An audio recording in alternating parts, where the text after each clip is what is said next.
What's up, everybody? You're listening to the Hustle and Flowchart podcast with your boys, Matt Wolf and Joe Fear. Check it. Yo. Yo. We're back. We are back. Yes. With the Hustle and Flowchart podcast. Yes, we are. We're back. You were distracted reading an error message from Zoom. Yeah, I started recording this, and well, it's not an error message. It's a you need to update message. Oh, God. Another freaking update. Isn't that our life, living online, living in this podcast 24/7? Yes, everybody's just constantly trying to make their tools work better, and we get pissed about it. How dare they have to click a button and upgrade something for free? You know what's really cool? No. Yes. Buying and selling businesses. Well, we've done that. We have done that. And we're in the middle of acquiring/purchasing more. Yeah, we're also selling equity in one of our existing businesses. Mm-hmm. So there's a lot of interesting things. So why'd you bring that up? I brought that up because today's guest comes from EmpireFlippers.com. Yeah. He is the content manager. He's a content badass over there. I'm going to call him the content badass. Okay, so he's the chief content badass over at EmpireFlippers.com. Greg, you're welcome. You could tell everybody there at the company. And basically what EmpireFlippers.com is, he'll give a way better explanation than I will, but I'll give you a quick overview. It's a marketplace where you can buy and sell your online businesses. Mm-hmm. Is it online only, or is it any business? It appears to be mainly online businesses. Yeah, okay. Yes. So it's a marketplace to buy and sell online businesses. People sell businesses for as little as $10,000 all the way up into the millions of dollars on this marketplace. And what we wanted to talk to Greg about was, if you're trying to buy a website that is going to be a passive income stream that you add into your business, what sort of things should you be looking for and thinking about and factoring into purchasing it? And if you're trying to sell your online business, what sort of things should you be doing to set up for that sell? What are they going to look for? How are you going to value your company? What sort of things should be in place to get a higher valuation when you sell? And we just really run the gamut of that conversation of buying and selling businesses. Totally. And he has so Greg sees it all. And, being the content guy, he's also producing a lot of content. So we actually link a ton of things in the show notes, including this 80-page report, which is basically like the state of the union of digital assets. And that's the big aha, I would say, if you walk away with, is just kind of reframe this idea of how you can have, you have real estate and stuff, all these physical assets around you, but you can have digital assets. You probably heard Matt and I chat about it before, and you can be very strategic. And depending on the type of buyer you are, or maybe seller, if you're ready to sell something, these are all assets you can really make good returns on. Yeah. And it doesn't mean it have to be you running the whole thing. It's kind of like, think of it in real estate. You have operators that are, operating it for you. You could just be an owner if you want. Yeah. I mean, think about it if you were to go buy a rental property, and just to make the numbers easy, if you were going to get a property and you're able to buy a house for $100,000 and you knew it was going to cash flow at $5,000 a month, meaning that you actually ROI on your investment within 20 months, right? And then after that, you still have the capital gains from the value of that home. You can then sort of recoup your entire capital, your pure profit on the monthly money you're making after 20 months, plus you get capital gains when you sell it. You can do that with websites too. Same kind of concept. And those numbers I used are the examples he gave. A $5,000 per month business might run you about $100,000 to buy, meaning that you're ROIing after 20 months. Unless you sell it earlier, then you can ROI obviously a lot sooner. For sure. Yeah, it's super cool. And just going over to EmpireFlippers.com, you can see the marketplace and just kind of some of the numbers and types of businesses out there to get a good idea. So for sure, maybe after listening, go just peruse. Yep. And of course, this one's going to be packed with notes as always. So we have those ready for you, totally free. If you hurry over there, scamper over, if you will, within a week or so to hustleandflowchart.com/comp, COMP, and you can get these bad boys for free. Yep. And once again, we are sponsored today by Ahrefs, AHREFS.com. Bam. Really, really awesome SEO tool. We actually use it ourselves in our business. In fact, one of my favorite uses of it is it's got this feature in it. I think it's called competitor analysis. Is that what it's called? You nailed it. Competitor analysis. So what it is you plug in your website and your biggest competitor's website, and they're going to tell you No, it's the content gap. That's what I'm thinking of. The Well, content there is gap. competitive analysis too. Okay, So go on. but I'll tell them what the competitor does. All right, the content gap. That's one of my favorite Go features. for it. You plug in your website URL and you plug in your competitor's URL, and it will actually tell you all this stuff that your competitor is ranking for that you are not yet ranking for, and then you could sort of deep dive and find, oh, well, they're ranking for how to shave a cat, and they're ranking with only 10 backlinks. Well, if I go and write an article about how to shave a cat and I get 20 backlinks, maybe I can top them, right? So that's one of the ways that we use Ahrefs is we use that. I mean, it is a competitor analysis, but it's the content gap feature of Ahrefs is one of my favorite features. And right now, Ahrefs has a 7-day, $7 trial, right? Correcto. At ahrefs.com, ahrefs.com. You can go to their YouTube channel, and there's like a ton of and their blog. There's a ton of SEO tutorials on how to basically just do exactly what you just said. Yeah. And that competitive analysis kind of technique, because you can do all sorts of different things using their tools, but essentially you're figuring out how the hell are they getting traffic. Yeah. Oh, well, that will show you. Yeah. So you can try that out as a 7-day trial, like Matt said, for $7. So if you've got some competitors that are doing some good content and you want to knock them off and do better at that same content, that's your tool. That is a great tool. Ahrefs. And we use it ourselves and we love it. And go grab it for 7 days for $7. You're going to find it very, very worth it. ahrefs.com. All right, let's go talk to Greg Elfrink. Hey, Gregory, welcome to the show. Hey, thank you so much for having me. Now, do you like to go by Greg or Gregory? Either is fine. Most people call me Greg. I have a weird habit, though. Whenever I write my name, it's always Gregory. I didn't know. Actually, I had it on both ways. I'm like, I'm going to go with the Gregory just to make sure. Well, dude, you are a trooper for one, because it's, 4:30 in the morning over there where you're at? Yeah, it's 4:30 a.m. here in Kuala Lumpur, Malaysia. But as I was telling you guys a little bit before offline, I'm pretty used to it. I mainly live in Asia. I do the whole digital nomad thing. So weird hours kind of comes with the territory. For sure. Yeah. It's the life you're choosing. Huh? What's your favorite place so far that you visited? In Asia, it's definitely Saigon, Vietnam. I think Vietnam is an amazing place, and Saigon is going through a pretty interesting time in its history where it's almost like a little Silicon Valley, and I could see it becoming in 30 to 40 years, kind of like a new Singapore. So it's right in the mix of all that hustle and energy. I think it's a really cool city. Followed up by Bangkok, of course. Bangkok is a really awesome city too. Very cool. Yeah, I've never been to Asia, period. Anywhere in Asia. You have to come visit me, man. Yeah. I know, that'd be fun. What have you spotted opportunities like in places over there? Are there people that are doing, because then we'll get into the whole business model and all that, but is that part of what you're doing over there, or is it just purely kind of pleasure and living somewhere new? It's interesting. So I've been with Empire Flippers for 3 years, and they originally brought me out to Vietnam. So we have a policy: whenever you get hired, you go wherever your direct report more or less is. And I report to the founder, and he was living in Vietnam at the time, and so I moved from Alaska to there, and I just absolutely fell in love with it. Now, the cool thing about living in Southeast Asia is there are a ton of digital nomads, tons of online entrepreneurs doing the whole geo arbitrage thing. And so it's not uncommon to feel like I'm at a conference every weekend when I go out, to have a few beers with some friends, or talk about e-commerce, email marketing funnels, the whole 9 yards. Yeah, no, it's funny because we live in San Diego, and it kind of feels that way in San Diego a little bit. But yeah, we bubble up in our own little community out here. But yeah, whenever we want to explore, we just all right, venture to downtown or venture to all these other places around town. Yeah, you have to venture over to Asia, man. A lot of really cool people over here. Definitely, cool, definitely. Yeah. So let's get into your story a little bit. How did you get involved with Empire Flippers? What were you doing before Empire Flippers? What's the sort of story arc and progression here? Yeah, so it's interesting. So what I did before Empire Flippers was I was actually an oil field roughneck in the Arctic Circle of Alaska. Dang. I'm from Alaska, born and raised, and I used to work on rigs, throw chemical sacks, 18 hours a day.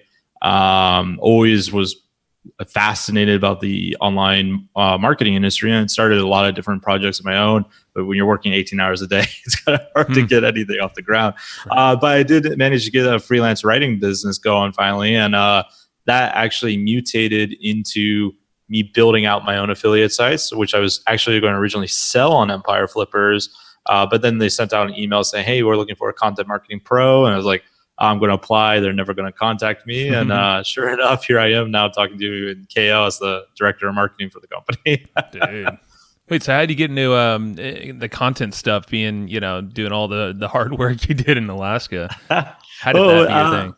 Yeah, it's interesting. It crosses over with another passion of mine. So I'm really passionate about fiction writing, literature, poetry. And I've always been fascinated with business because I view business as a kind of an art form in of itself. And so content marketing has always spoken to me as like a really cool way to market a company because it's not pushy, it's not salesy, it's just helpful. Yeah. People, whether they buy something from you or not, they feel like they got value for interacting with your brand. And I think that's one of the most powerful things you can have if to have that kind of brand loyalty, even if they're not necessarily customers just yet.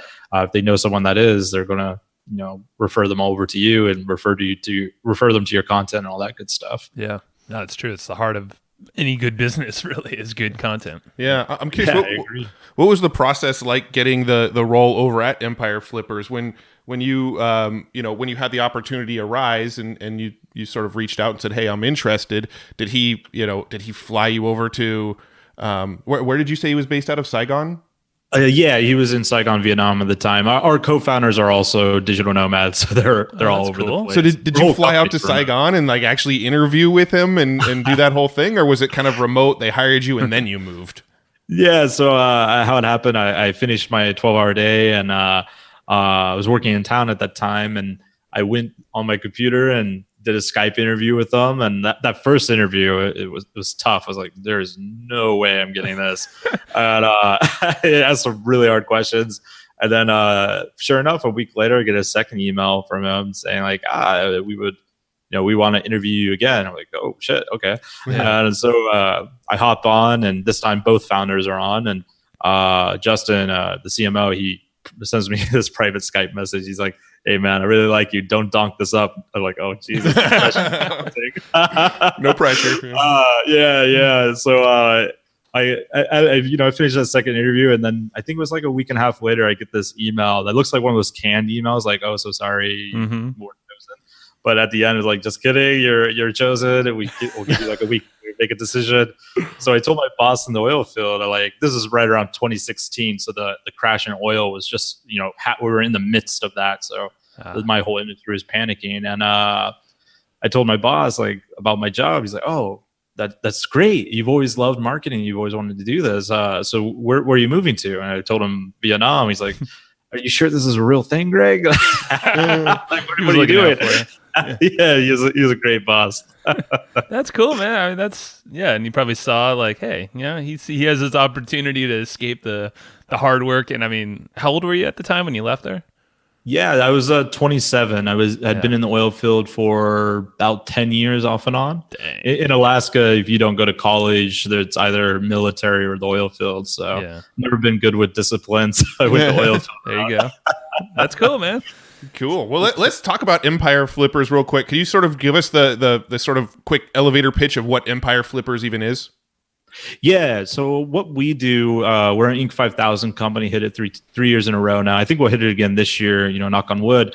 But what we do is we help people buy and sell profitable online businesses. So whether you are building out an e-commerce store, a content site, a software as a service, and you want to make an exit, we can help you get the best possible exit for your business.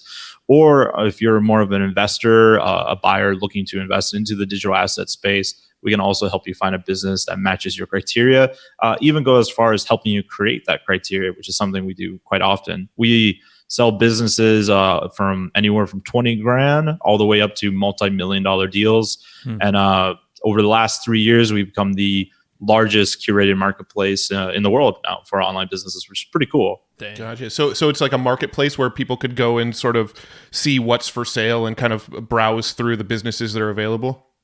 Yeah, I often use the real estate comparison because a lot of what I do is similar to the real estate industry in some sense. Like, you have your realtor that helps you find the house, buy the house, and you have something like Zillow.com, right, where you can shop different properties. Same exact concept, only it's with profitable online businesses. We have a marketplace you can browse, you can have different filters, and we have a team of business analysts that can help you find the one that matches what you're looking for and help you negotiate that deal. Okay, so this is it's cool. I'm actually I'm just kind of scrolling. I was curious about the marketplace. I'm like, ooh, I kind of want to see this. And I could see there's Are you ready to buy a business? Yeah, I mean, we're always looking to buy and sell businesses. There's always an opportunity. Podcast. Yeah, no, awesome. We are probably the market for your website. To be honest. It's dangerous to have you on the phone here or the call here. To be like, my content marketing is about to woo you over. Exactly, man. Yeah, you're good at what you do. But it's like who is the best type of, because you have both sides. Obviously you have sellers and then you have buyers. So talking about I guess the buyers, like who's your best buyer of a property from on your listings here? By best buyer, meaning I guess I'm thinking of, is it all typically like, is there financing involved for some of these deals? Are there things? Maybe let's go there. What's some of the ways that people actually buy the businesses? What are some of the ways? Because when you say like, oh, there's some businesses available for multi-millions all the way down to $10,000-$20,000 available. There's obviously people listening going, ooh, the $2 million business, you've got to be pretty liquid to just write a check for that, right? So what are some of the ways that people buy businesses? There you go. So I guess I can divide that question into two basic answers. So if you're shopping, the sub $200,000 range, typically it's almost always an all cash offer. If it's below $100,000, it's almost 100% all cash offer. I've seen deals that are right at the 100K mark be sold on our marketplace after about an hour of being on the marketplace, which is crazy to me. It's still crazy to me, even though I've seen it now so often that people do that. It's like, all right, man, you're pretty quick with your due diligence there. Right? No kidding. But people have that kind of liquid in that price range. Now, as you get above that, it's still very close to all cash offers above 200K until you get to the 500K mark. After you get over $500,000, that's when a lot of deal structuring can come into place, because what you guys just hinted at, financing is not a big thing in our industry. Like if you go to Wells Fargo or really any traditional bank and you say, hey, I want to get a business loan for this $800,000 Amazon affiliate site about dog food, they're going to say, what are you talking about? Get out of my office. No way. But what's funny is if you went to that same bank and you had a $10 million content site about dog food, you'd say, hey, I want a business loan for this $10 million media company. And they were like, oh, great. It's the same business model. But the thing is, it's just not at scale enough for most of these financiers to actually take the risk on.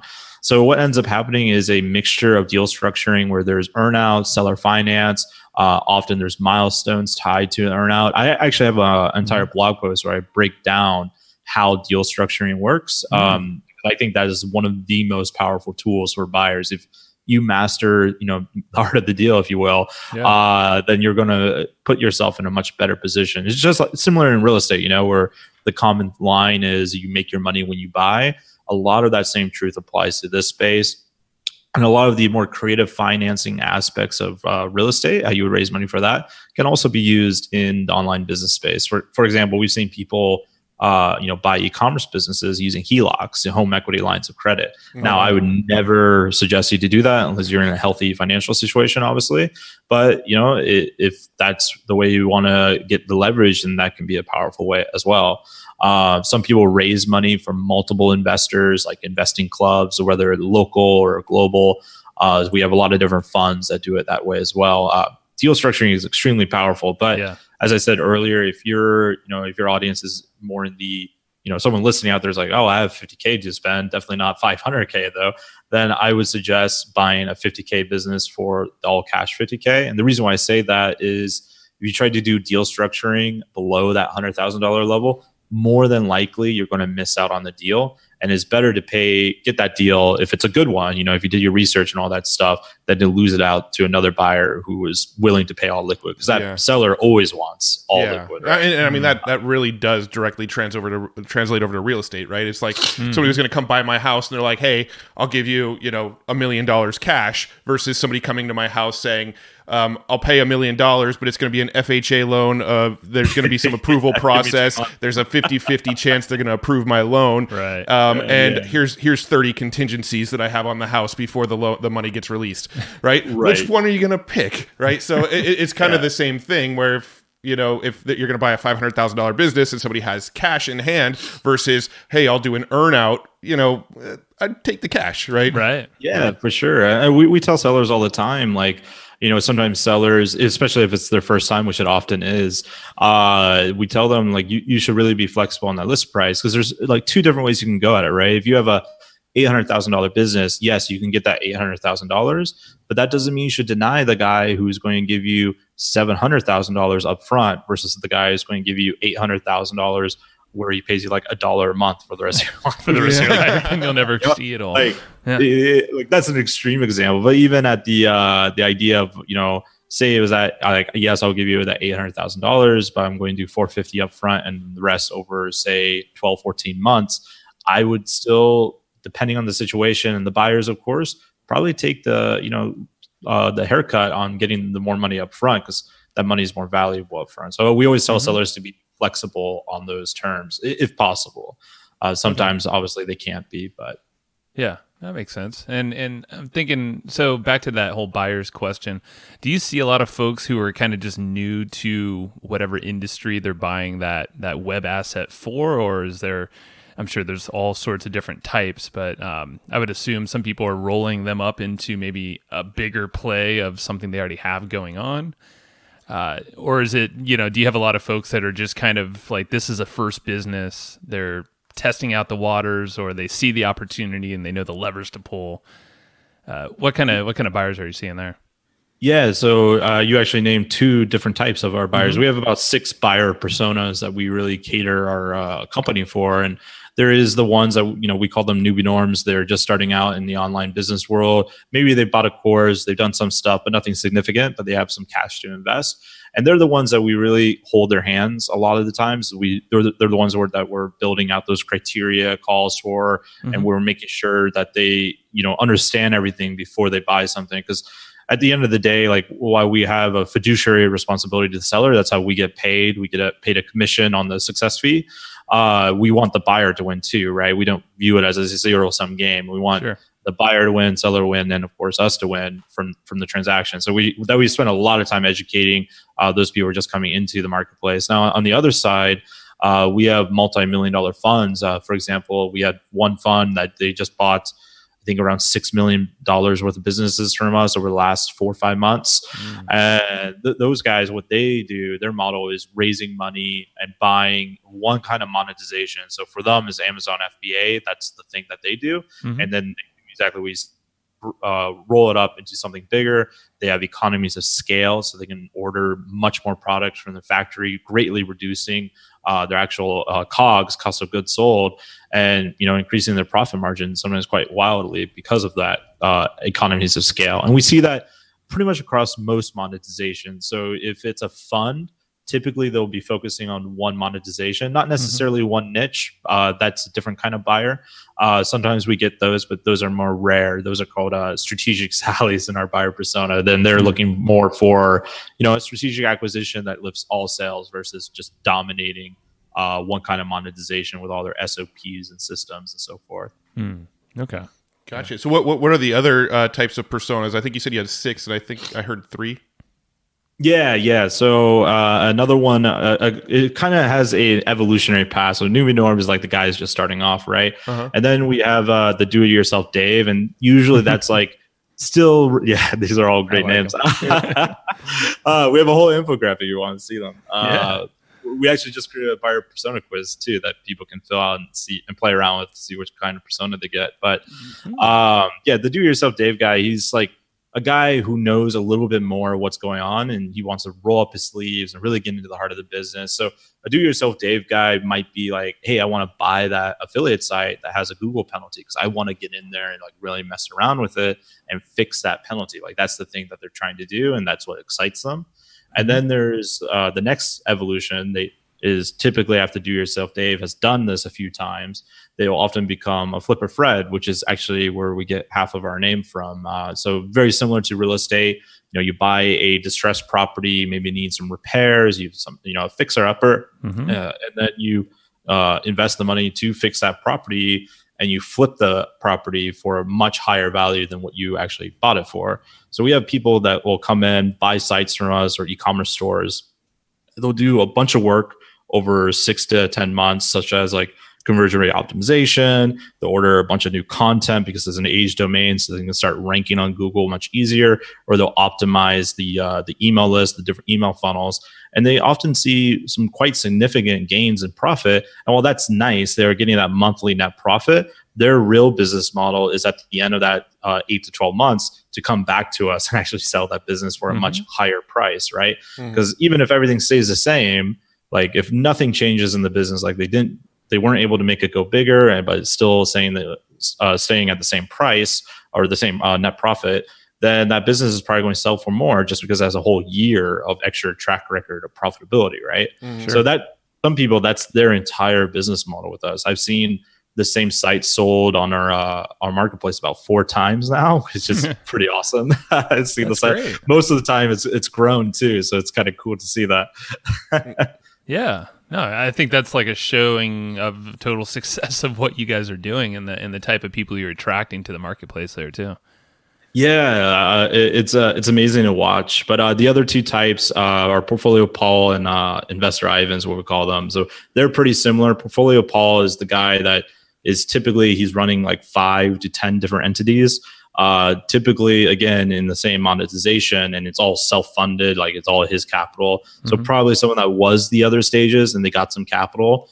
It's not uncommon for us to see sellers actually become buyers after they sold a couple businesses from us, because now they're the most liquid they've ever been. They can make some good deals and they know what they're doing. They can start leveling up by acquiring now.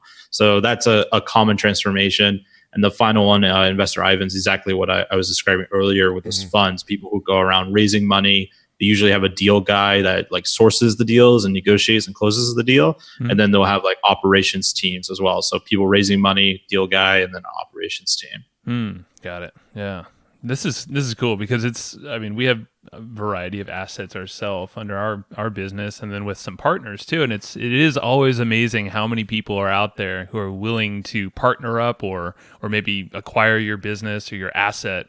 And it's, maybe it's a broken site or one that you're just like, well, I don't know. I don't like to do this, or that, like you said, Google penalty. There's always like someone out there that's interested. Oh yeah. So that's really cool. It's funny. Just absolutely. Being the nerd that I am, I'm always like analyzing people's site. I know Joe does it too, because Joe will he'll look at a really big, well-known site and he'll screenshot the fact that they don't have a Facebook pixel and send it to me and be like, look at this idiot, doesn't even have a Facebook pixel. Or I'll just call them out and I mean, to help them, of course. If I get on the phone, I'm like, you might want to fix your plumbing a little bit. Yeah.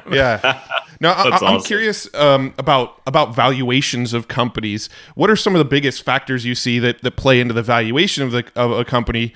Obviously revenue and recurring revenue and things like that. But I would imagine, 2 identical companies that, let's say, are making, for easy numbers, let's say $1 million a year. Each of them are both making $1 million a year. But one of them, the owner is running it himself, versus the other one has a team of people that the thing just kind of runs on autopilot for the owner. I would imagine that one's more valuable than the one where the owner is also the operator. So I'm curious what sort of factors are at play with figuring out the valuation of a company. Yeah, so the 2 main factors, which you kind of touched on there, is definitely net profit. That's a huge one. Like as your net profit goes up, just by that alone, you're going to typically raise your multiple. So we operate on a monthly multiple. It's common for people to call it EBITDA, but which is annual income. But we look at that on a monthly basis because it lets us be a little bit more grainier with online businesses. But yeah, so net profit is a big one. And then also the track record. So the time, how old is the site? the site is making a ton of money and is only 3 months old, and you're trying to sell it for $1 million, that's going to be extremely difficult to sell. It just hasn't weathered enough storm. So on the flip side, though, if you have $1 million business that's 3 years old and it's been relatively at $1 million level for those last 2 years, then you're like, okay, this has like at least some kind of track record, much longer than 3 months. You can price it on a 12-month window instead of a 3-month window, et cetera, et cetera. So if you pricing windows is also important. So if you price something at a 6-month window, which we still do every now and then for a young site, that could significantly hurt your multiple versus say doing it at a 12-month multiple, because investors and buyers like to see more than 12 months typically. So they like to see year-over-year growth, or is it year-over-year decline? They like to look at those numbers. Yeah. So that's part of it. Now, to answer your question earlier, if both businesses are exactly the same, but is the owner is operating it versus having systems, then the second one for sure is going to be worth more. The one where he's not operating it, because at the end of the day, investors, buyers, whether they're just starting out or whether they're extremely savvy in the space, they don't want to buy a job. They're looking to buy an income stream, right? Mm-hmm. Just like, if you're not looking to build a car usually to commute to work, you're going to buy a car that lets you commute to work, right? Very, very, very similar concept. So they're looking for something that they can leverage and scale, not something that's going to give them a 40-hour work week. Now, when they buy the business, they might for sure work the 40 hours a week on that business to level it up, to scale the systems, to grow it. But they certainly don't want to be working that to maintain the business. So we always tell sellers the best thing you can do to make the business more attractive is to dip in a little bit into that net profit to make those systems. So for example, we just had a e-commerce guy. He came out to me and he's like, I don't understand why you guys wouldn't be interested in selling my business on your marketplace. And so I dug in a little bit and I found out the reason why we weren't interested, or at least not super interested, is because he packs and ships all the products himself. So all the products come to his home and then he has to package it all and ship it out to the right person that just ordered that product. But it's such an easy fix to go to a fulfillment warehouse or 3PL, a kind of service that handles all that fulfillment for you. But the sellers are often afraid of making their net profit go down a little bit, and thus their valuation might go down a little bit. But it's a fine balancing act between making it a profitable asset and a profitably attractive asset, right? Yeah. So those systems are extremely important. So when it comes to like the type of revenue, you obviously have, let's say, like an e-commerce business where a lot of it is probably like one-off sales. They might buy the product once and then it's kind of that transaction's over and you're off trying to find more customers. And then you have, more recurring models where they're paying a monthly subscription fee or something like, SaaS model or something. Does the type of revenue being like one-off versus recurring have a big impact on the valuation you get for the company as well? Absolutely. Recurring is definitely going to get the best, but I like if your audience is out there looking to like build a SaaS, while the SaaS business model is fantastic, I want to get in crazy dreamy eye on it because there's a lot of problems that come with SaaS as well, as you guys might know if you've been in the space. So I'd be careful with that. But yes, on everything else being equal, recurring revenue is definitely the way to go. E-commerce though doesn't necessarily have to be one-off purchases. There are people who do the landing page style e-commerce, but most of the e-commerce stores that we sell, they're more branded. They're trying to build communities. They have email lists. They have multiple different products. They're often doing like a hybrid model as well, where they might source a bit of their own products and then they also drop ship. So an example I use all the time is like a Shopify store where they source their own coffee grinder. They have their own branded coffee grinder. When you go out to check out, there's upsells for different coffee beans. Now, they don't source those coffee beans. Those are all drop ship, but they use those drop shipping as a way to increase their ALV. And maybe they do get them on a monthly subscription to those coffee beans. Like, hey, wouldn't it be much more convenient? We just brought this to your house. Don't you have to go to the grocery store? So that's an example. One thing that's really exploded in the e-commerce space is, what's the word? It's like monthly, it's basically monthly product bags. Like Dollar Shave Club does it. Yeah, like the box. What do they call it? Something box model. Monthly, but I don't know. Or the crate box. model, Yeah. subscription crate model. Or something. I knew we'd get it, all three of us combined. That's and like you said, you just see that so many places now online, and the strong brand I feel like is the key. It sounds like you mentioned brand and all that, because if you're just drop shipping or an affiliate business, it seems like well, that's great, but it can be replicated pretty fast. But with the strong brand, that's unique. Yeah, I would say that's true, but you want to be careful there because, for example, so let's say you're just an Amazon associate site, which is very much one of the most popular kinds of affiliate programs you can promote. But there is a difference between a website. Go back to dogs, like say the website is Best Dog Food 2019. Versus Dog Hero or dogkitchen.com. Like the second one definitely has more brandable power, and those kind of sites can have a real brand, even though the monetization might be affiliate or drop shipping and so forth, as long as you play it a little bit smarter. So if you're building out an affiliate site, I always tell people, don't view it as a niche site or an authority site. Well, both of those terms are fine, like in their own right. I think they're helpful. I always tell people to consider your site as a real media company, as a real media site, and that will make you make 1,000 different minute decisions. So ultimately, make that business much more valuable. If you had a $10,000 per month dog food site through affiliate monetization, the one with the good brand is the one that's going to be sold, because at a certain point, as you get above the 6-figure range, buyers aren't as interested. Like, they are interested in the cash flow, but they're also interested in something that can scale. And if you have something like bestdogfood2019.com, the shelf life of that's pretty short, right? So they don't care how much money is making. They're not as interested in it. Yeah, sure. Now, a minute ago, you mentioned that somebody submitted their site to Empire Flippers, and their site wasn't approved. So obviously there's sort of criteria to be listed on Empire Flippers. What sort of criteria do you guys look for to even allow a site to be listed?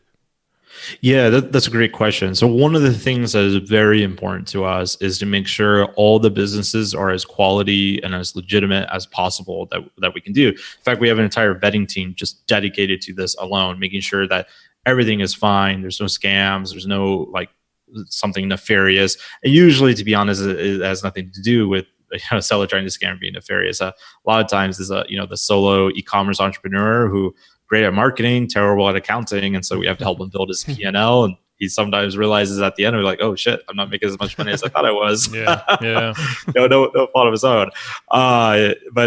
So the minimum requirements, if it's a content site, so monetized through things like affiliate programs, AdSense sites, or display ads in general, you only need to have a minimum threshold of 6 months of average net profit of $500. Now, any other monetization, you have to have a minimum of 6 month average profit of $1,000 per month. So the actual net profit minimum is quite low, but we're looking for other red flags as we're vetting the business. Is this a one product only business, for example? Like, is this one SKU? That could be an issue. Not necessarily that we wouldn't accept that, but you're probably going to get a lower valuation if it's one SKU. Or even if you have 20 SKUs and only one of them is the one making money, then that means you have 19 SKUs of dead inventory, right? So that's something to consider. If your site's been penalized multiple times, perhaps it's in the throes of a penalization right now. If you try to do any kinds of weird redirects, we usually won't allow that. If you do any kind of we actually check out the seller too. We research into them to make sure they're a real person. And if we can't find that you're a real person, there's a good chance you're not going to get onto the marketplace. Because we want the highest quality sites, and by having the highest quality businesses on our marketplace, that also lets us give the best opportunities to our buyers, which is very important to us, and also the best opportunity to the sellers too. We don't waste anyone's time that way. Well, yeah, and I assume you want to stay a trusted resource. If people see Empire Flippers as a trusted resource to buy and sell businesses, and they have one deal that doesn't quite go as planned, that's a reflection of the business buyer or seller. But also, some people in their mind will see it as a reflection of your company. So. Yeah, absolutely. And That's super important to us. And that's why, by the way, we don't do any of the, the high pressure sales, high ticket sales kind of stuff. We believe very much in an education first model. And, we'll tell people, like, if a buyer comes to us like, hey, I want to buy this $300,000 SaaS business. Like, hey, great. What's your experience with code and running teams of developers? Like, nothing. I'm an accountant that does like tax work or something, like, well, maybe this might not be the right fit for you. And, like, we'll try to steer him towards a business that does make sense for him. And then, like, probably a smaller one, like, look, you can always come back and buy a SaaS business, but you should probably first get your feet wet a little bit, into understanding how all this online marketing stuff works.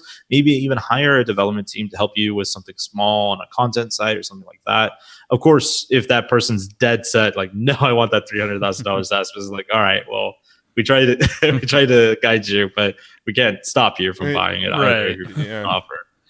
Yeah. But we always try to educate people to make sure they're making the right decisions, not just, from a financial standpoint, but also from a goal standpoint too, right? Like, that guy buys that SaaS business and he's dreaming of, being a coconut cowboy in Thailand or something like that.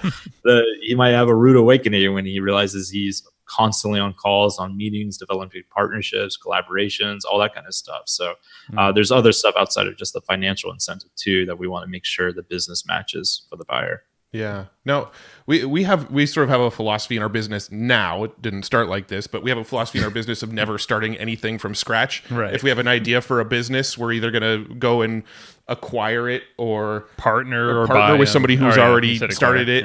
Yeah. We don't like starting businesses from scratch anymore because it's a pain in the butt.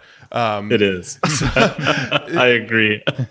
I'm curious, what kinds of businesses have you seen that are sort of like the I'm trying to think of the best way to word this, but like a good business for somebody to get into that's going to create some fairly passive cash flow. Let's say somebody's working a day job. They want to get out of their day job, and maybe their transition is they're going to take some of the money they've saved up, buy a business that kind of is sort of running itself. What kinds of businesses have worked for that kind of demographic? Yeah, I think the perfect one for something like that in that situation are content sites. And the reason a well-branded content site, by the way, not the best dog food 2019 one. Like, you want to buy a good branded one. And this is why I say that if you're just starting out and if you have some money to play with and you have some kind of online experience, like you're at least familiar with WordPress and the concepts of SEO, it's very difficult or more difficult to mess up a content site than it's going to be to mess up a commerce site. There's just a lot less moving parts there. With a content site, your main two priorities is writing more content, which you can outsource very easily to quality writers, even expert writers within your niche nowadays is very easy to do, and getting quality backlinks. Those are the two main things.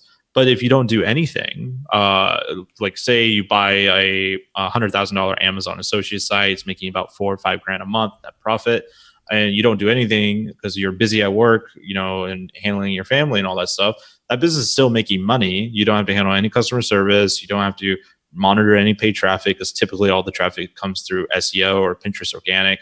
So you don't really have to worry too much about that. Versus if you bought an e-commerce business, the profit margins are much greater often of what you could potentially earn with an e-commerce store. If you leave that store for a month, there's a good chance there's going to be problems that you need to solve during that month that might come up. The other reason why I suggest content sites is that if you're starting out, it's a great site or a great monetization when you're starting off because it is so hands-off. But as you develop more as a more powerful internet marketer and you have more online business savvy, you can actually grow that into almost every monetization that we sell. So it's not uncommon for me to see sites that we're selling that are an Amazon associate site and an Amazon FBA business. So what they do, they'll source their FBA product, put it up on Amazon, and then they have this content site that's around that same niche, and they review their own product with an affiliate link going to their product. And so they double dip on both the affiliate commission and on the actual margin of the product. So that's one way you can evolve a content site into becoming an e-commerce store. And I've seen that also where a content site evolves into becoming a software as a service or a productized service or lead gen or all sorts of different kinds of models that you can go off from a good quality branded content site. So that's almost always my go-to. If your audience out there is looking at a content site, a really quick win, if you buy an Amazon associate site, there's usually about 10% of those articles are commercial, and 80 to 90% of them are more informational how-to pieces. Very few sellers monetize that information. So if you buy that business, you can usually just put on AdSense, AdThrive, or Mediavine ads to display on there, and it's not uncommon to see a 5 to 10% increase in net profit just from that alone. And that's cool. Takes about a few hours to do. So that's awesome. Yeah, it almost forces you to spot these gaps. If you do your due diligence and with the content forward, because that's how, like you said, there's so many ways you can get traffic. So that's kind of already just cranking for you. Yeah, for sure. What you just said, I always tell buyers, don't look for the perfect business, because it's the business that has the flaws where all the opportunity lives for the most part. Yeah. Now I'm curious. So the site that you mentioned, like an Amazon like a content site that's monetized mostly through like Amazon affiliate stuff, let's say is making, I think your example was $3,000 to $5,000 a month. If something was around that range, what would that sell for? Yeah. So the average sales multiple for an Amazon associate site is 27x. So of their net monthly profit. So like $100,000 website is going to get you between $3.5 to $5,000 per month of net profit, somewhere around there typically. Gotcha. Okay. Gotcha. Yeah. I mean, this definitely beats most rental properties. No kidding. And no roofs. You don't have to worry about roofs. That's why I keep thinking about it, because this was the flip that we've had probably, I don't know, like 5 years ago, Matt and I, is like, okay, yeah, we have these skills, and a lot of people listening have similar internet marketing skills. It's just how you apply them, and then you can gather assets online. Like you said, there's usually a lot less headaches and overhead than a house, and for sure. Profitabilities should be a lot higher and easy to sell if you just want to get out of it too. Yeah. There's a marketplace for all this. So it's this kind of reframing of what is an asset in your portfolio. You could just have a handful of these, and that could be enough for you. It really could. Like, of course, I always want to put the disclaimer that, these assets are more volatile than, say, like your single family home. But I was talking to an investor, and this is probably like, I don't know, maybe 2 years ago. We were in Manila in the Philippines and hanging out, having a beer or whatnot. And he had bought several really small sites from us back when we were selling more like $5,000-$6,000 sites before we started getting to the 7-figure ranges. And I think he bought like about 6 of them, and he said like, "Oh man, like 80% of them are down. Like I'm down by 80% on the net profit. Like, oh man, you must be pissed." It's like, no, I'm loving it. Like, what? Why are you loving it? And he's like, this is outperforming every single stock purchase and real estate investment I had, even though it's lost 80% of this net profit. It's still like leaps and bounds ahead. Like, oh man, that guy's not an internet marketer, because the internet marketer is going to be pissed. But the average investor mind says like, this is awesome. Yeah. It's all relative, right? Yeah. I always think that story's funny. But like if you buy an Amazon associate site or any online business, as long as you're for sure is making real net profit, you don't need to play the 60-year game of compound interest to retire and live well. You can literally do that in a few years. I have many friends who have done it. Now, I'm not saying it's easy. It's hard. You have to learn a lot of skills. You have to be savvy. You have to be smart. But it's definitely a very real, tangible possibility. Yeah, and just to quickly put a cap on that is a guy we've had on the show here, and friend of ours, Roland Frazier, said the quickest way to build wealth in his eyes is to essentially acquire a company and then sell it in 3 to 5 years. And you do that a handful of times in your lifetime. And I forget the exact math he said, but that's basically generational wealth. If you just do it like 5 to 7 times. And you with the right kind of investments, you could do exactly what you're saying. You can live a good life. Yeah, absolutely. I actually took Dave Ramsey's debt snowball and wrote a blog post about it, like applying debt snowball to acquiring online businesses. If you just bought one business a year, say you had like 50K a year, that means you are like increasing. Back then, the multiples were a bit different, but you're increasing your annual income more or less by like $25,000 to $30,000. Right. Like you don't need to do that many years to make a huge impact in your lifestyle. Like, Yeah. But 3 years in, you're 75K up, and that's the typical metric number for happiness. Like it's harder to get happier if you make a ton more money, unless you're living in San Francisco because you're Right. still broke. Yeah, that's the one exception, really. Yeah. Like Hong Kong, San Francisco, you're still like unhappy, but you can live a pretty awesome life. Yeah. Well, working at Empire Flippers, are you able to buy any or flip any businesses yourself? So we have a policy in the company, more or less no online side projects. And the reason why we do that is to try to be as transparent as possible with our buyers and sellers, right? Mm-hmm. We don't want them to think that we're doing these backroom deals where, we're stealing the best stuff, only showing them the overpriced stuff. Mm-hmm. Like we don't even send out businesses for sale to a private list. Like in order for once the business is for sale, everyone on our marketplace sees it. We don't do any kind of backroom deals at all, and our employees don't do any side projects. So that way, our buyers and sellers have more faith in our process with what we're saying. There's no ulterior motive to what we're doing. Yeah, no, that makes total sense. Now, I'm curious on the seller side. I imagine you probably have people that make a business model out of creating little online assets, ramping them up to a sellable number, and then selling them and repeating the process. Is that like one of the types of sellers, I imagine? Yeah, so I actually call those the factory mindset sellers. I've given a few presentations at a few SEO conferences about this because SEO lends itself really well to a factory mindset. Yeah. So basically, you have all your SOPs, your systems laid out, and you're just building these sites. And we actually had a seller, he did a great job with it. So over the last when I came on board, about I guess a year and a half worth. He sold $700,000 worth of Amazon affiliate sites with us. The same exact process. You would launch once a quarter, 20 sites very cheaply. You had everything systemized and optimized, all that good stuff. And at the end of the year, he would sell a batch of those sites. So out of the 20, maybe 10 of them started making money, and out of that 10, maybe 5 of them were pretty significant, and 1 might be really significant. And he would sell a handful of those every time. And what he ended up doing, he used that $700,000 they earned over that year and a half to acquire a SaaS business, to start his own productized service, and now he's buying up hosting companies. So that's the way he snowballed his way into being able to leverage the power of acquisition by initially selling, and he did it with that factory mindset. Yeah, no, that's really interesting. In fact, when Joe and I first started, this is probably going all the way back to 07, 08, something like that.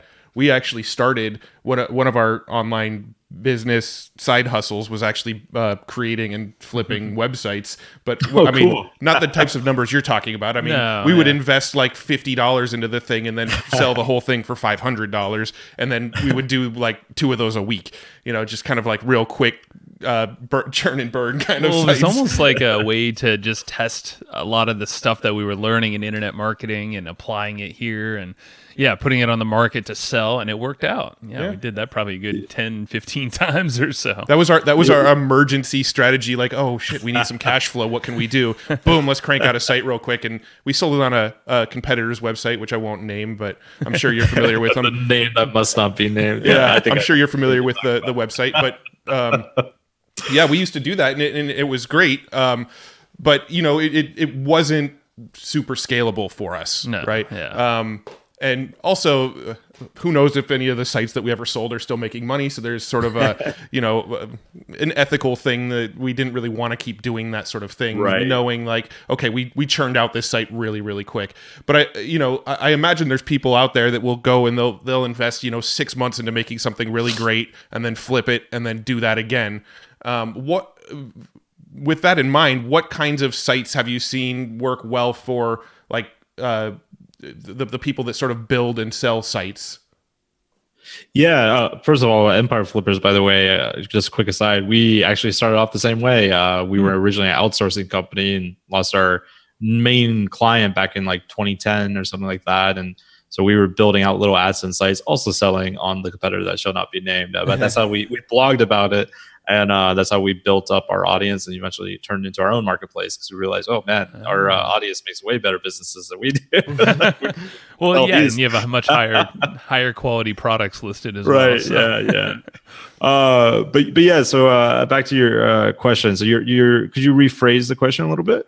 Yeah. So if let's say I want to get in the business of creating something that people want and selling it on Empire Flippers, what type of site should I be focused on creating? Yeah, so a lot of different variables there. It also depends on the monetization, obviously, but the main tenets is one, is this a good brand? And one way you can look at that is like, does this have room to grow? Like, is this something that people are returning to, or are they just hitting it and then never coming back?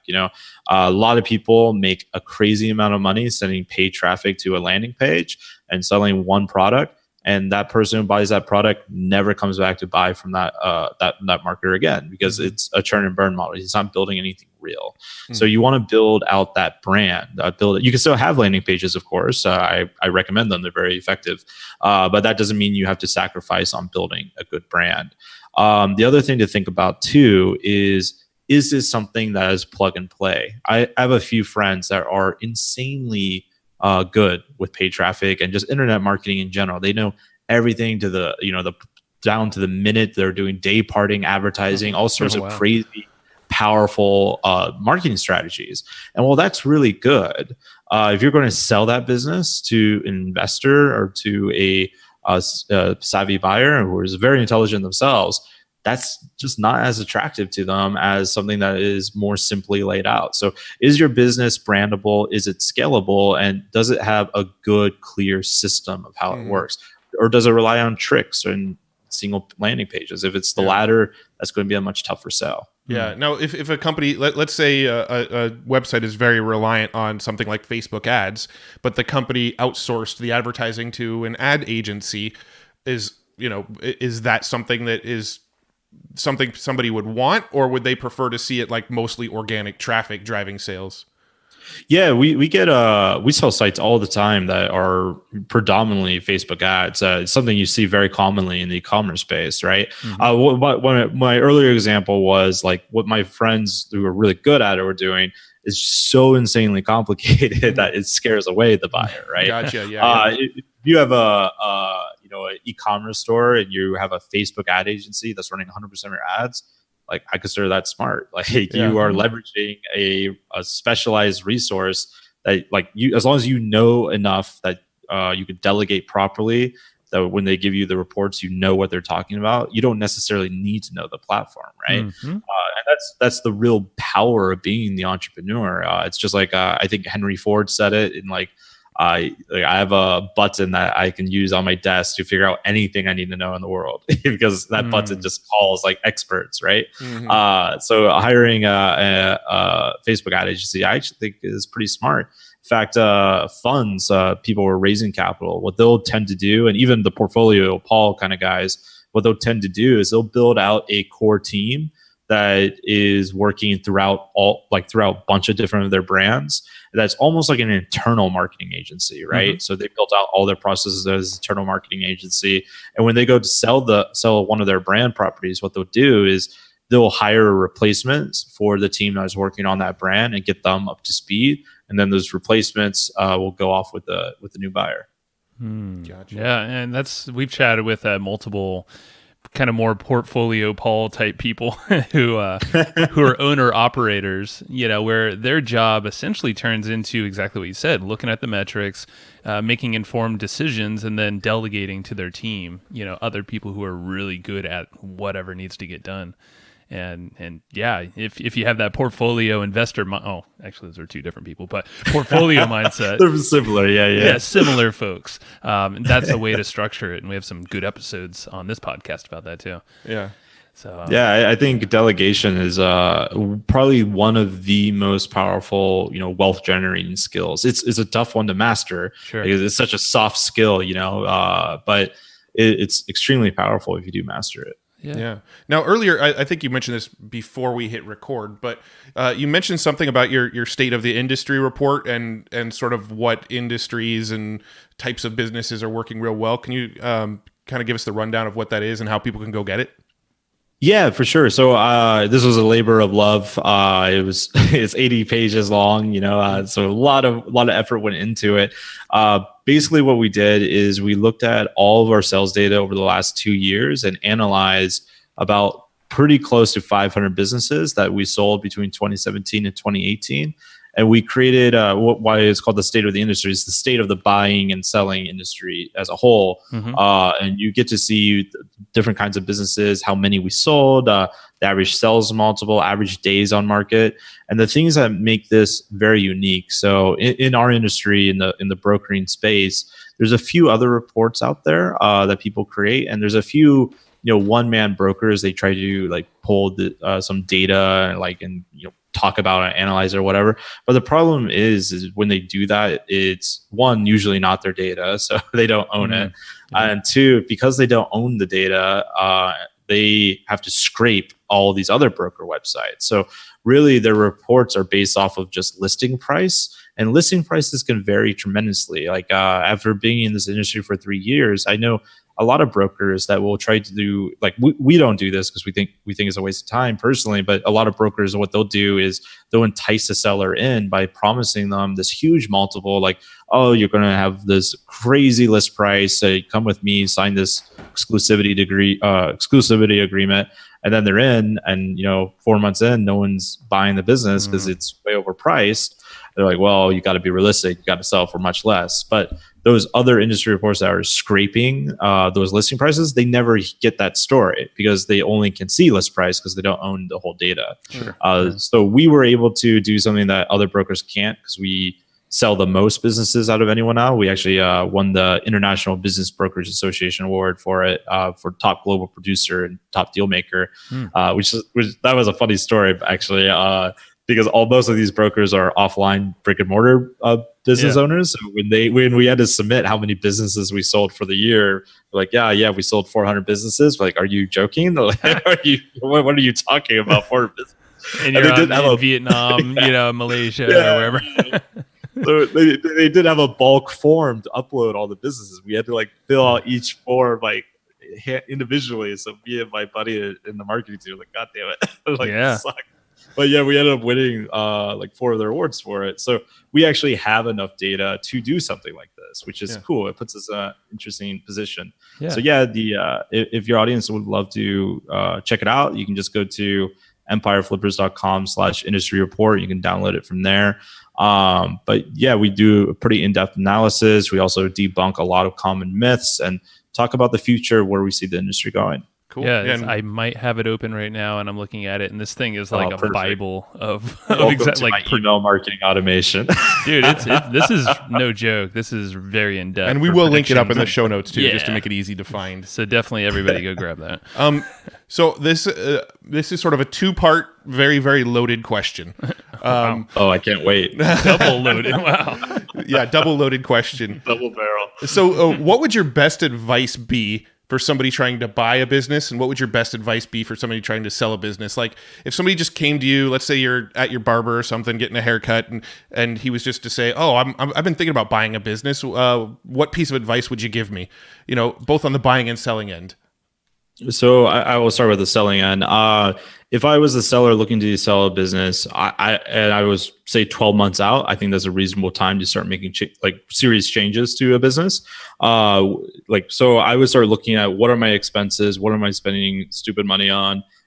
Usually, if you go through your actual P&L, like with an accountant over QuickBooks, you're going to find a bunch of stupid things that you don't even use, like a bunch of recurring software that you like, hey, this is a good idea. Then you never had time to actually use the software. And like never impacted your business, So stuff like that, clean up those expenses and look to automate as much as possible, systemize as much as possible. Really look at what you are doing. What is your daily activity to maintain the business, not to grow the business. There's a difference, right?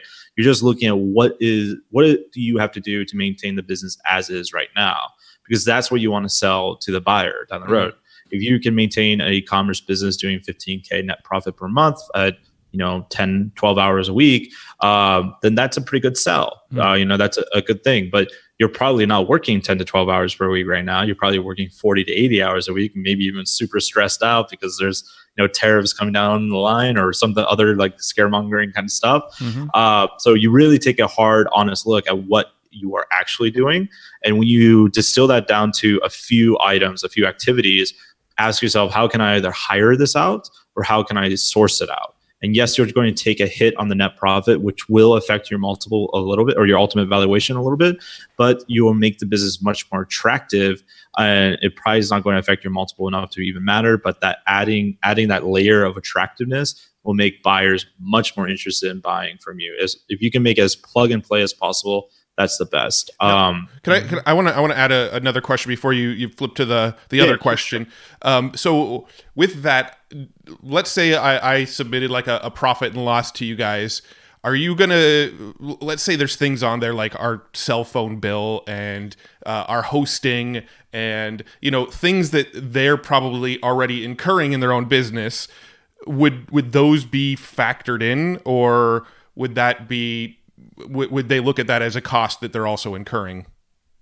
It would destroy the business completely. Yeah, having a cell phone. I'm just kidding.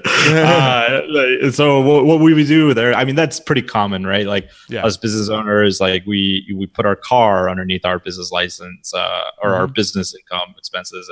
We go on vacation to Disney World, and that's a business expense somehow, right? Yeah. So like those are pretty obvious. Obviously, what we call add backs, and it's exactly what it sounds like. We look at that expense like, okay, this is obviously not needed to maintain the business as is. It was just an expense he put on his business card. It's an add back, so that doesn't affect your actual expense in any way. Now, if you're going to an industry conference that's like extremely like the business is reliant that you go there, obviously that is much more of a gray area. That's probably not an add back. But if you're going to just a business conference to educate yourself more, like say an SEO conference, like the business doesn't really require you to do that to maintain it as is, so it shouldn't be counted as an expense. Gotcha. Yeah, that was kind of more my question was, should I be removing that stuff in advance of trying to sell it, or is the buyer and you guys as the brokerage are you going to realize that stuff isn't going to be a factor for them?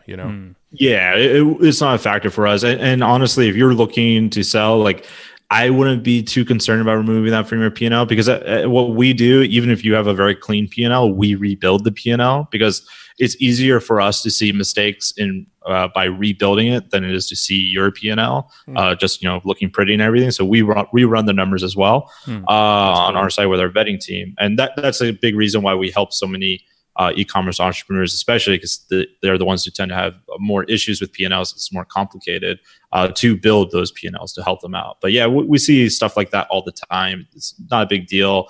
Every savvy buyer, even relatively new buyers that know our process, understand like that's not part of the expenses of the business. Gotcha.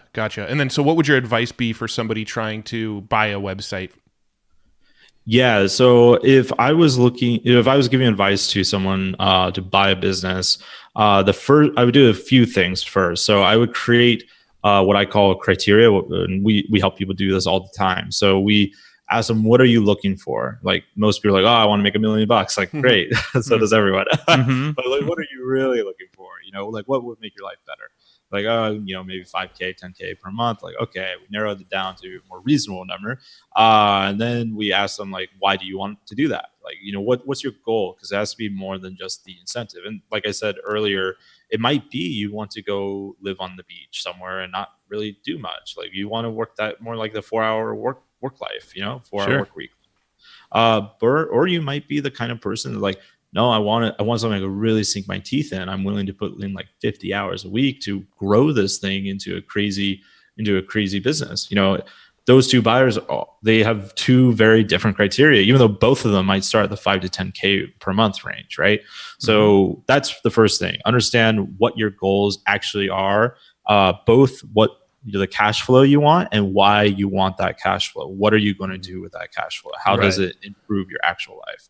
So that's the first thing. And then the second thing is to create what I call a due diligence framework, which is pretty much the evolution of your criteria. So a due diligence framework is where you basically have a simple checklist that allows you to disqualify businesses as quickly as you possibly can. Because there's always going to be another opportunity, and you don't want to waste time looking at an opportunity that's going to waste your time because it doesn't meet something that's very important to you. So what you do is you put the most important thing at the top that's the easiest to check. So for example, someone that absolutely does not want a Google penalty, that would be on their due diligence framework. And every time they see that in the analytics, when they're doing due diligence, it takes them about 5 minutes to spot that. Like, nope, move on to the next one. So you want to create that due diligence framework, which is different for everyone because, again, it's based off what they want and their skill sets, right? Mm-hmm. Once you have that framework, you're able to start going through and looking at different prospectuses and businesses like on our marketplace much, much more quicker and much savvier. And that way you're only spending time, like a lot of time investment on the businesses that really come close to matching your due diligence. Yeah.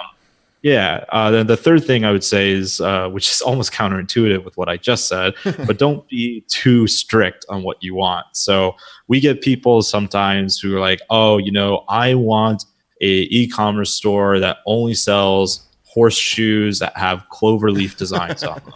Like, all right, I know man, a site. No, I'm just kidding. like, this is gonna be, you're never gonna find it. Like, maybe Google to page 10, you might find something there, but you're never gonna find it on our marketplace. It's just too specific. So that's why a lot of investors, by the way, are very niche agnostic. They don't necessarily care as much about the niche as long as it's a good brand with good potential to grow. The niche is often a secondary concern a lot of the time. Now, if they're a strategic buyer, obviously that's different. But for most of them, niches, they're more niche agnostic. So that's what I would do. And the last tip I would give for buyers is to really understand how deal structuring works, how earnouts work, especially if you're looking to play in the $500,000 and up range. You should really read into that more, how that works, because that is one of your best tools. I always tell buyers, like, sellers hate this, but ask them for an earnout, because most of the time the seller is going to give it to you, and almost 100% of the time they're not going to charge you interest. So that's basically a 0% interest-free loan. So why wouldn't you ask that?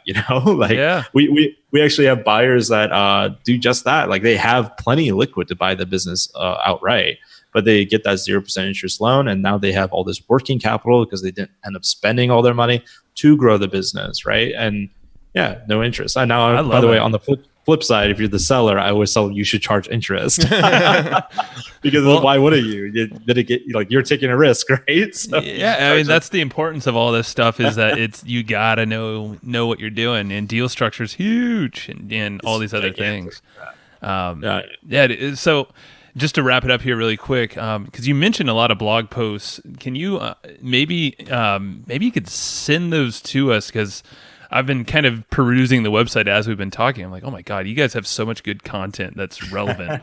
Thank you. Well, we're actually redesigning the blog, so it should make it easier to find a lot of our different content. So I'm excited about that. It's been a long time coming, but happy to send you anything. That'd be great, man. Yeah, because I know the quiz was a big one we mentioned as well. The persona quiz, the buyer persona quiz. That'd be cool. Yeah, I think due diligence, deal structure. I mean, just anything. It would be great resources, and of course the 80 page report will link up as well, man. I'll send over a blog series I wrote too. It's also an ebook now as well. You can actually get it on Amazon, but you have to pay for it if you go to Amazon. So just go to our blog, because Amazon won't let me make it for free. But if any of your listeners that are like brand new, like I imagine not many of the listeners are brand new to a lot of the online business models, but if you want just like a quick and dirty overview of how each of them work and what buyers and sellers should consider for each different business model, I actually wrote a 13-part blog series all about that. So it's very much newbie friendly. It's very high level kind of stuff. Okay. Yeah. Do you have a link for that now, or you could just send it to us later and we can link it? Yeah. If you also type in popular online business models on Google, I rank on the first page for it. Bam. Nice. The power of content. It's the power of content, man. But happy to send the links. Thank you. Yeah, no, we'll link all that stuff up. I think all this stuff is just knowledge that you can have as a listener, and buyer of a business, seller of business, just business owner. This stuff doesn't change. Yes, valuations might change in specific businesses, but knowing deal structure, what to look for, what kind of buyer are you, like these things you can carry over everywhere. Absolutely.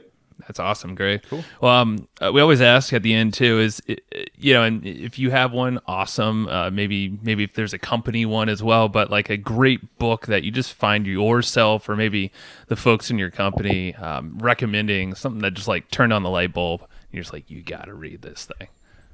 Yeah, well, we are writing a book as part of my content marketing distribution play, right? Of course, there's a book involved. But, of course. A book that really affected me, and if I had read this a few years ago, back when I was much more like affiliate marketer, build out my own content site kind of mindset, probably wouldn't have impacted me as much. But now that I manage a team and I, oversee a fairly large marketing budget and operation, I have to think very strategically, not just about like, the metrics, but also about my people resource. And people resource becomes more, sorry, my mic just fell there, perfect timing. But people become much more of an important resource, and how you handle them and motivate them becomes extremely important. So I read this book, I forget who it's by, but the book is called Drive, and it's all about how people find happiness in work, more or less. And there's a lot of counterintuitive stuff in there. For example, you would think incentivizing an employee with more money would make them a better worker, when a lot of times it has the reverse reaction on it. And funny enough, I can see that a little bit in our Filipino team at times, because if we paid them an extra amount of money, typically that extra money goes to just like their family fund. So they never get to like their extended family. And if you're familiar with the Philippines, their extended family is like 150 people. It's huge. It's like a crazy amount. So like they don't get to see like anything extra. So like while we pay our staff very well there, something we also do, we send them on, retreats once a month where they like hang out with each other, go like snorkeling around the islands or do something fun like bowling. And it costs us very little, but it creates an amazing amount of culture. And we do something similar like that with our Western staff as well. So I think that book is really powerful if you're trying to level up your business and really understand what motivates a great worker and what inspires them to do their best kind of work. That's awesome, man. Yeah, and the author on that one, I looked it up, is Daniel H. Pink, P-I-N-K. That's it. Yeah. Drive. Really good writer too. They have some pretty funny examples in the book. That's cool. I mean, it sounds like its experiences win out. And I mean, isn't that life at the end of the day too? It's like, you can make more money, but it's like, you cover the foundation. It's like, then you just want to live a great, fun life. Yeah, that's another thing I tell investors and really everyone in our space in the internet marketing world, because we have so much opportunity to do so many cool things and so much potential to make a crazy amount of money. I think that it's a real dangerous game where if you don't sometimes get off the treadmill, like you've done so much and maybe go do some more stuff elsewhere. Because I've seen investors who bet every last coin, even though they don't need to anymore, and then they lose it. Or like, what the hell did I just do? I have a friend, my dad's friend actually, when Bitcoin was skyrocketing. He got he never paid more than $2 for a Bitcoin, and he pulled my dad or this guy asked my dad like for some financial advice. My dad said you should pull out like half of that. So he listened to my dad, pulled out 20 million and lost the other 20 million. But he gained like over 19.9 million because he never spent more than $2, right? He was mining this stuff. He never bought a Bitcoin himself. Wow. He's been mining it for years. But what he told my dad like a year later, like, man, I should have cashed out. Like, what are you talking about? You did cash out. Like that, the loss of the $20 million was more painful to him than the gain of the $20 million, even though he had spent probably less than $10,000 all in like mining those Bitcoins, right? Wow. And that's the crazy like mindset that hits us sometimes. So sometimes it's good. And this is another reason to have really good criteria what you want to accomplish in your life, because it's got to be bigger than money. Otherwise, you're going to be like that guy, like he just made $20 million and he's sad about it somehow, It's all a mindset thing, man. And definitely, obviously, we're not in his shoes, so who knows what was going on. But still, you're like, wow, How? That's amazing. Cool story, man. Thanks for sharing. Yeah, no problem. I wish I had a Greg. cool Bitcoin story. I only have a $50 gain on my little USB chip I have. So All mine got stolen by Russian hackers. So, Actually, I have no idea where it is. So it's part of the lost crypto coins of the world there you now. go. Yeah. There's a lot of that out there. Much more than 20 million, I bet. Yeah. All right, buddy. Well, this has been amazing, and thank you for your time. And anywhere else, I know we mentioned a ton of links. Empireflippers.com is definitely the main site. Anywhere else that they should go check you out personally? You can always add me on LinkedIn, Gregory Elfrink. Pretty easy to find. You can also add me on Facebook, but I get a lot of Facebook requests now. So if your audience wants to add me there, it's Gregory James Elfrink or facebook.com/Gregory the Writer. If you add me, just shoot me a message that you heard me on this podcast. And apologies in advance. I write a lot of bad poetry. Like I said, I'm a big literary nerd, so I write poetry on my Facebook all the time. Awesome. So, sorry about that. That's good. Don't apologize. It's your art. Cool, Greg. Well, thank you very much again. And we'll definitely be chatting soon, hopefully investing some cash with you guys, too. Oh, I can't wait. It'll happen. Trust us. Thank you so much for having me. All right, Awesome, see man. ya. Bye. All right, bye. Thanks, everybody, for listening to this episode of the Hustle and Flowchart podcast. Before taking the time to listen, we want to give you something a little bit special. Every single episode that we do, we actually have somebody on our team take notes. We basically have a Cliff's Notes version of every episode where you can go and find all of the tips and tactics that they laid out, all of the resources that they laid out, all the good stuff from this episode. We actually have a nice simple notes version that you can find on our website. So go to evergreenprofits.com, find this episode that you just listened to, and give us your email address and we'll send you the notes. Thanks for listening.